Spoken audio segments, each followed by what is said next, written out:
এটা কোৱেশ্চন আছে যদি এতিয়া সমান্তৰ অনুক্ৰমৰ অৰ্থাৎ সমান্তৰ প্ৰগতিৰ এটাৰ প্ৰথম পদটো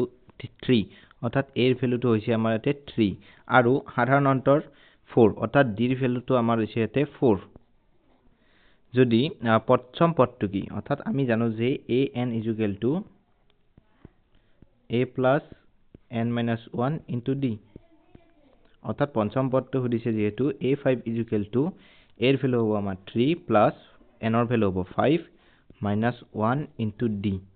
ওকে গতিকে 3 plus 4d এতিয়া আমি যদি এইটো চাও এতিয়া আমাৰ